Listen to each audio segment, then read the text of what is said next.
Huriana hina holongan di bagasan goar ni tu hatta Yesus Kristus, bongot mahita tu partang yangata di bodarion, taparade marohado pikirata, martangi yang mahita di bagasan rohatabi.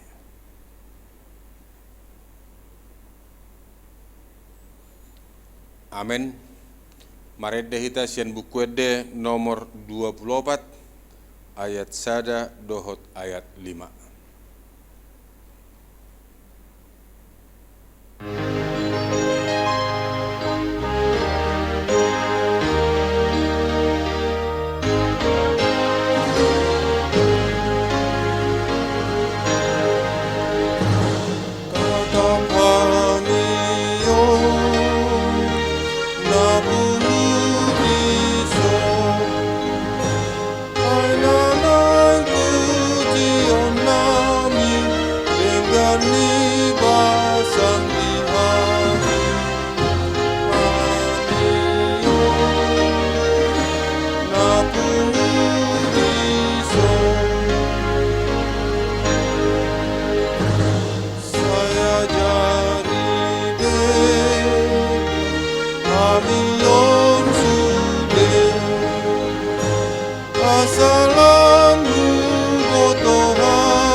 Marhite-hite goar ni debata ama, dohot goar ni anakna Tuhan Yesus Kristus, dohot goar ni toddi porbadia na tumo pelangit dohot tanoon.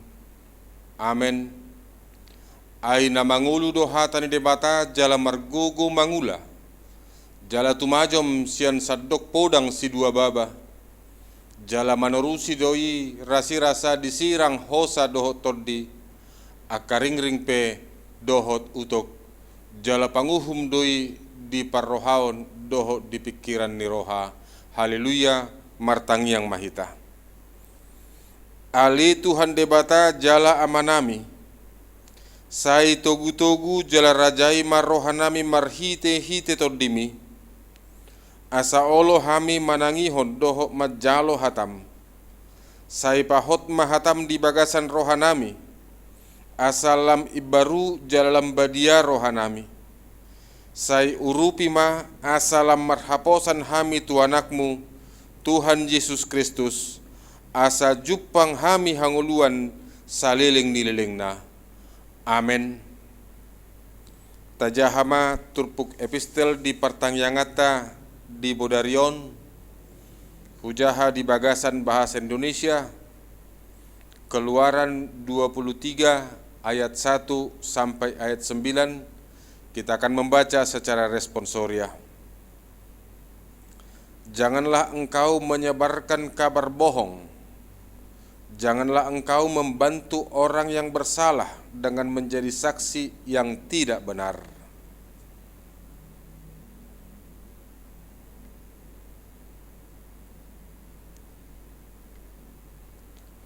Juga janganlah memihak kepada orang miskin dalam perkaranya.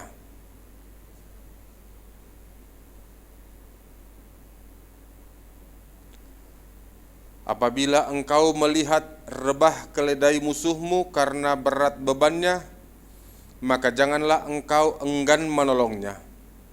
Haruslah engkau rela menolong dia dengan membongkar muatan keledainya. Haruslah kau jauhkan dirimu dari perkara dusta. Orang yang tidak bersalah dan orang yang benar tidak boleh kau bunuh. Sebab aku tidak akan membenarkan orang yang bersalah.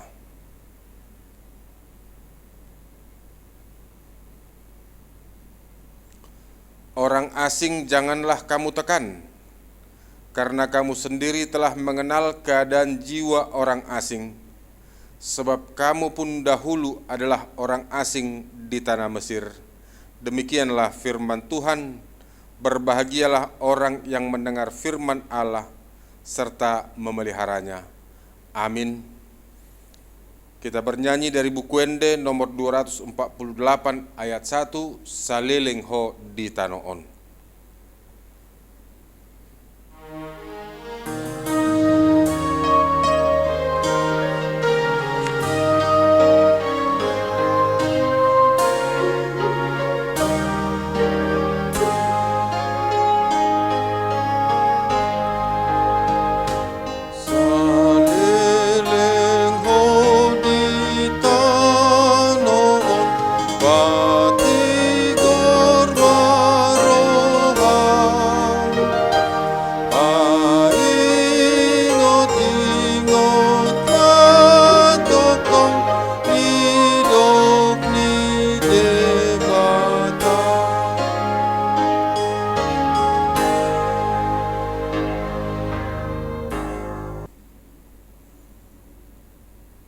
Kasih karunia dari Allah Bapa dan dari anaknya Yesus Kristus menyertai kamu sekalian.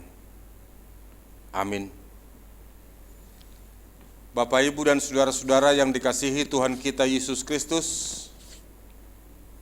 firman Tuhan sebagai khotbah bagi kita dalam pertangyangan tertulis dalam Kisah Para Rasul atau Ulaun ni Apostel pasal 5 ayat 1 sampai ayatnya yang ke-11, demikian bunyinya.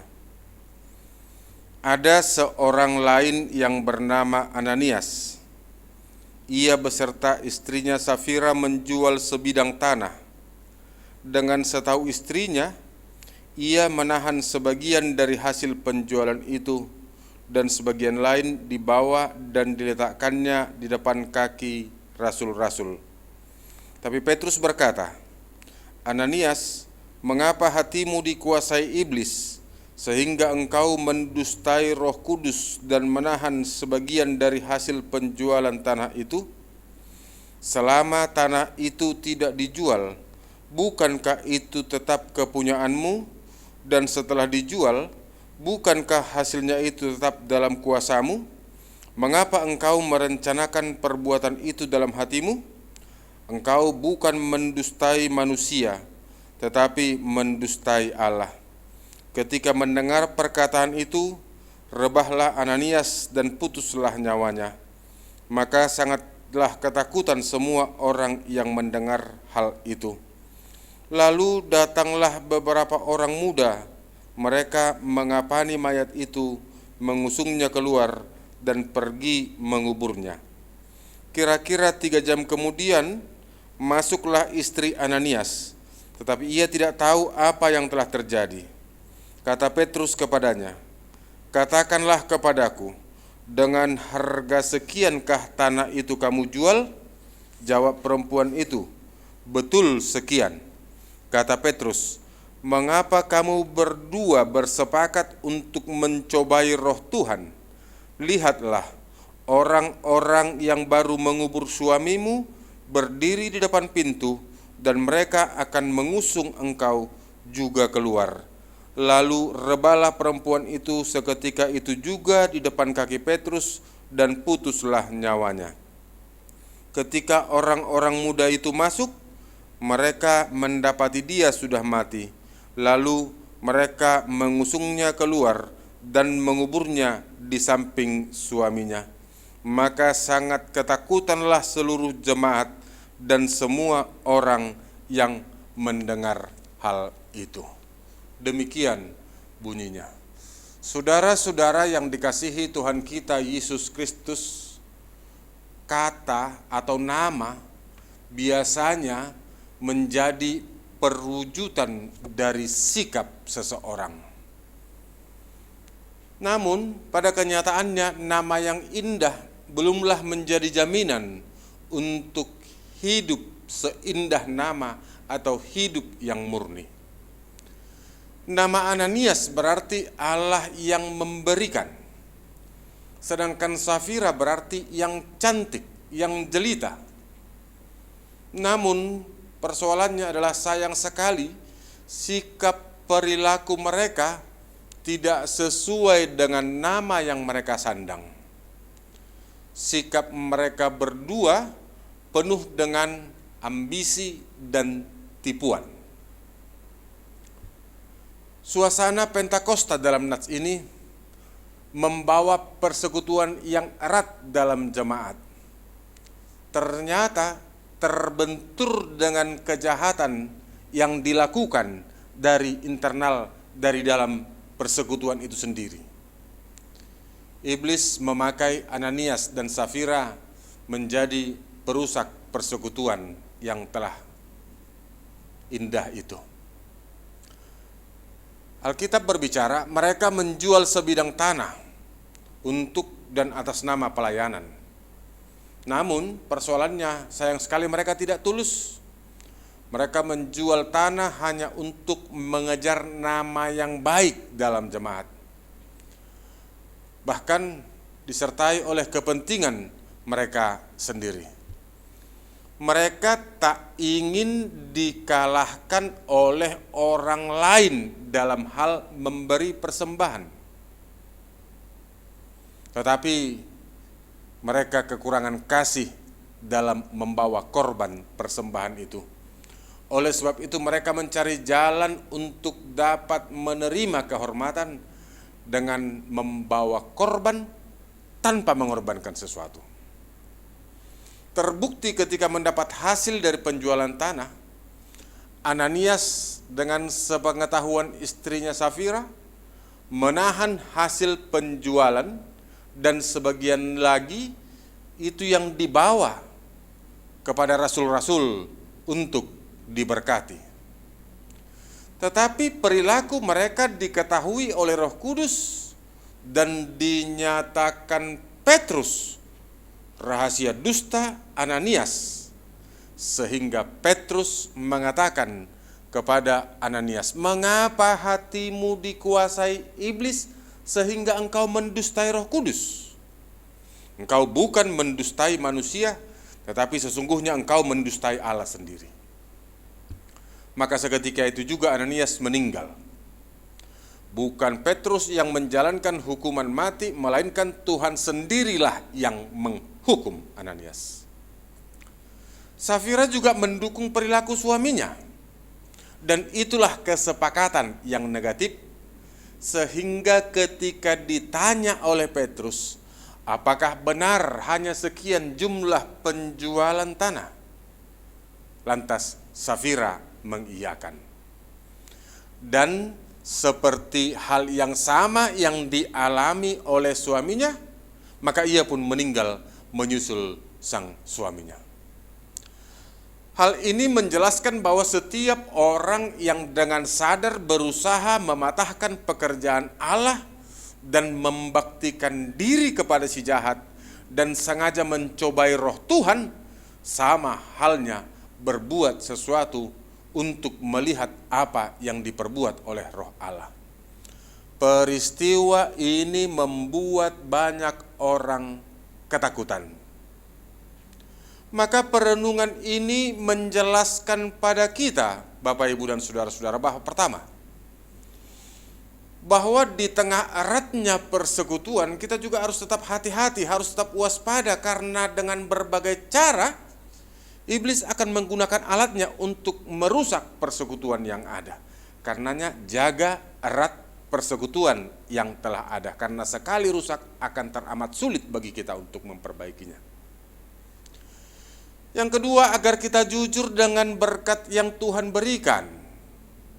Jangan menipu Tuhan dengan berkat yang telah kita terima. Memang kalau itu yang ada itu enggak apa-apa, tapi jangan mendustai Tuhan. 3, jangan memberi dengan ambisi, dengan kepentingan mencari kehormatan, dengan kepentingan mencari nama, karena itu sama sekali tidak berguna di hadapan Tuhan, dan itu adalah sebuah kesia-siaan dan bahkan dosa di hadapan Tuhan.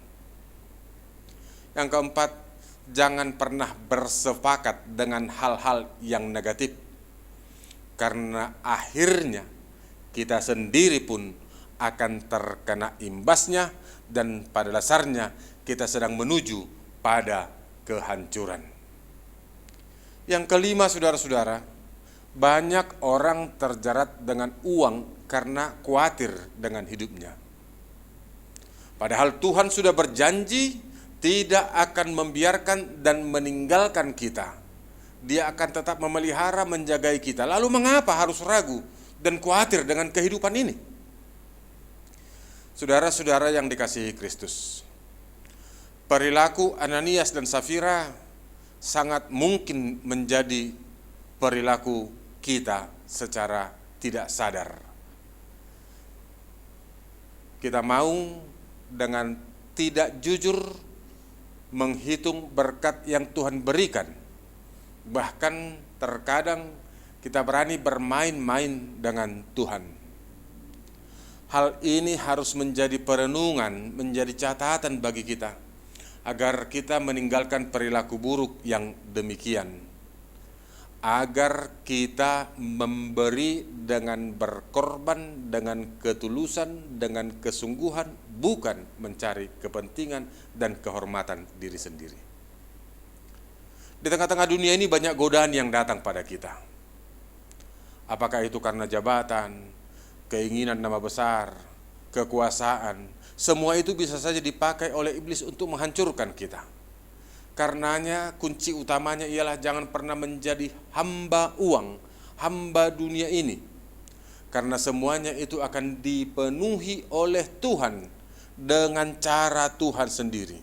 Tapi jika menjadi hamba uang, sama halnya menyerahkan diri kita dikuasai oleh iblis, dan pada dasarnya itu akan membawa kita mengikuti keinginan iblis, membawa kita kepada kehancuran. Adalah sebuah kesalahan besar jikalau kita berjalan atas kehendak kita sendiri dan bukan atas kehendak Roh. Karena di saat yang sama kita sedang mempersiapkan kehancuran bagi diri kita secara sadar. Nama menjadi perwujudan dari sikap dan perilaku hidup seseorang. Nama kita adalah pengikut Kristus, Kristen. Artinya harus terwujud sikap kekristenan, sikap Kristiani. Semoga ini tidak menjadi sekedar nama yang sedang kita sandang, tapi terwujud dalam sikap yang kita perlihatkan dalam keseharian kita, mencerminkan kekristenan, mencerminkan gaya Kristus di tengah-tengah kehidupan ini. Mari kita wujudkan itu dalam perjalanan kehidupan kita ke depan, dan kita yakin Tuhan akan memberkati kita dengan firman-Nya, dan Tuhan akan memampukan kita dengan kekuatan Roh Kudus-Nya. Amin. Kita berdoa. Terima kasih Bapa untuk firman-Mu yang berkumandang di antara kami. Biarlah firman-Mu mengingatkan kami untuk tetap bersandar sepenuhnya kepada Engkau, bukan kepada kepentingan dunia ini. Ingatkan kami Tuhan bahwa Engkau mencukupkan segala kebutuhan kami, sehingga itu menjadi jaminan dan kami memegangnya dengan teguh. Biarlah setiap jemaat Tuhan Engkau berkati dalam pekerjaan mereka, melalui pekerjaan itu menjadi jalan-Mu memelihara setiap kehidupan.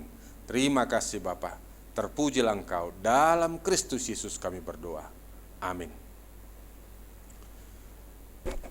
Setelah kita bernyanyi dari buku Wende nomor 470 ayat 2, nanti kita akan masuk dalam doa syafaat atau Tangyang Pangundianon.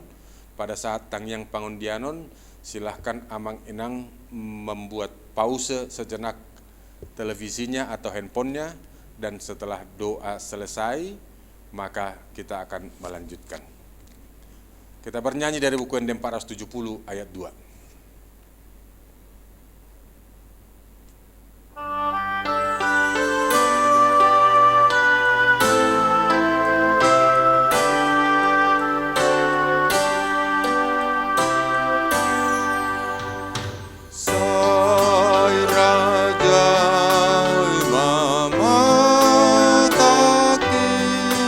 Mana kasih dan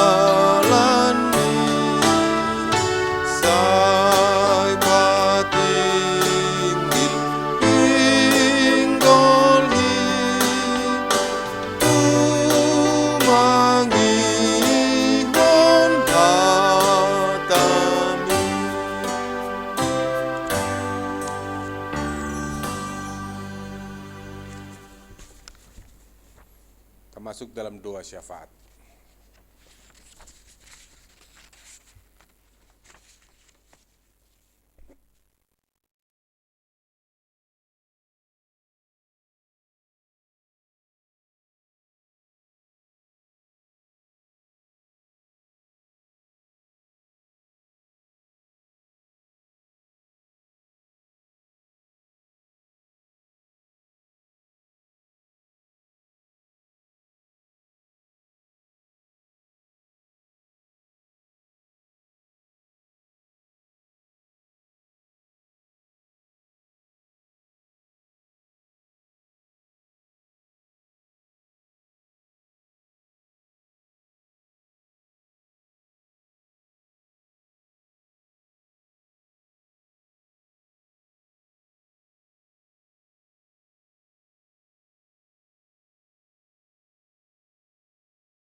Kita bernyanyi dari buku Ende nomor 785 ayat 1 sambil mengumpulkan persembahan kita.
Tatangnya koma peliata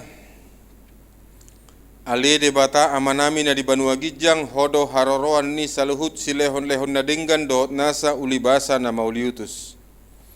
Hupa saat hami masyan na lehon mitu hami pilihan nami tuho.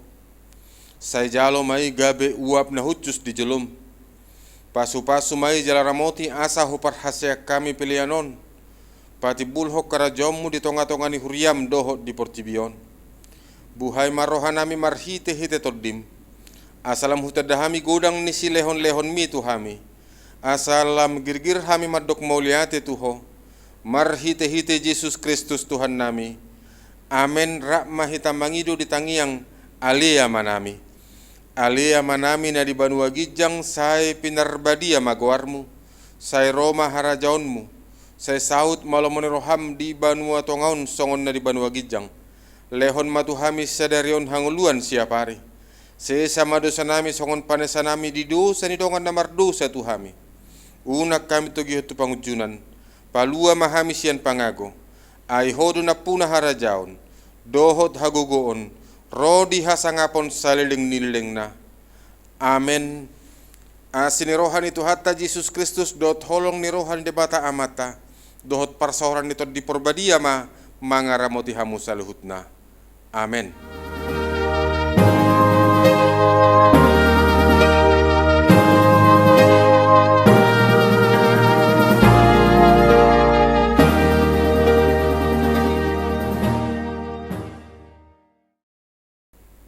Horas madihita saluhutna, Tuhan Yesus mamasu-masu. Salam sehat.